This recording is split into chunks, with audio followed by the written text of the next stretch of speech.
আসসালামু আলাইকুম দর্শক, আজ এমএস মোটিভেশনাল প্ল্যাটফর্ম থেকে আপনাদের স্বাগতম। আজকে আসলে আলোচনা করব বাংলাদেশের বর্তমান ব্যাংকিং অবস্থা এবং এর উত্তরণের উপায়।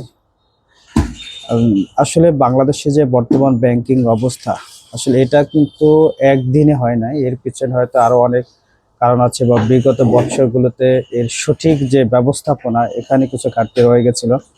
আপনি যদি শুধু এই সম্প্রতি সম্মিলিত ইসলাম ব্যাংকের 6টি ব্যাংকের কথা চিন্তা করেন তাহলে কিন্তু হবে না। আরো কিন্তু দুই একটি ব্যাংক আছে, যেখানে আপনি এর বাইরে আপনি আইসিবি ইসলামী ব্যাংক দেখেন, পদ্মা ব্যাংক দেখেন, ন্যাশনাল ব্যাংক দেখেন, এরা কিন্তু আসলে খুঁড়িয়ে খুঁড়িয়ে চলতেছে। আসলে এই খাত থেকে ব্যাংকিং খাতে সব থেকে যে আমরা বিগত বছরগুলোতে সব থেকে যে আমরা সমস্যাগুলো দেখেছি, সেটা ছিল আপনার গুড গভর্নেন্সের অভাব। মানে কি বলা যায় যে সঠিক জবাবদিহিতা, এইটার অভাব ছিল আর কি। ব্যাংকিং খাতে সুশাসনের কিন্তু প্রবল একটা ঘাটতি ছিল।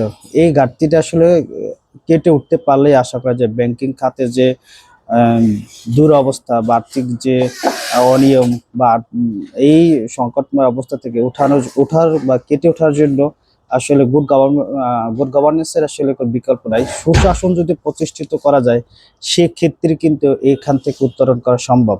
এখন এখান থেকে উত্তরণ করা সেক্ষেত্রে কিন্তু সরকারের সদিচ্ছা থাকতে হবে, এবং বাংলাদেশ ব্যাংক বা কেন্দ্রীয় ব্যাংক যেটা আছে সেখানে কিন্তু আরো কার্যকারিতা বাড়াতে হবে।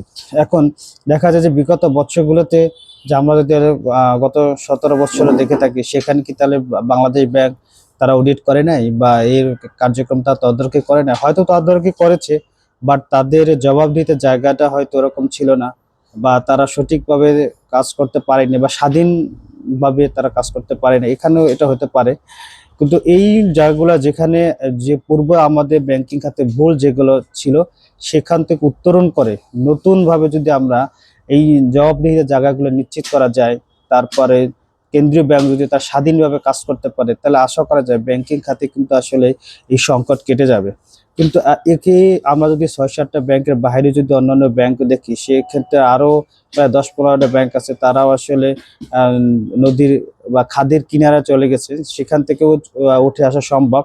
তো এর বাইরেও কিন্তু অনেক ব্যাংক আছে যাদের বর্তমান আর্থিক অবস্থা ভালো, বা তারা ভালো করতেছে এবং রেপুটেশনের সাথে তারা বিজনেস করতেছে, সেখানে কিন্তু অনেক ব্যাংক আছে। তো এই ব্যাংকগুলো যদি মডেল হিসেবে ধরা যায় বা আদর্শ হিসেবে ধরা যায়, তাহলে কিন্তু ব্যাংকিং খাতে আপনাদের ডেভেলপ করা সম্ভব।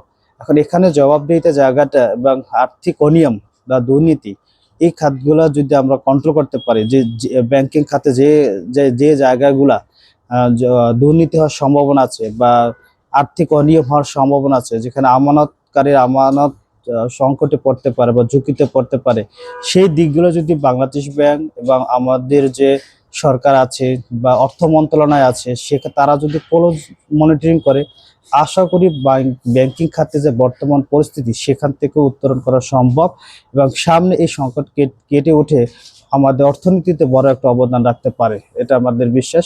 দেখা হবে পরবর্তীতে নতুন কোনো ভিডিওতে। সেই পর্যন্ত সাথে থাকুন। ধন্যবাদ।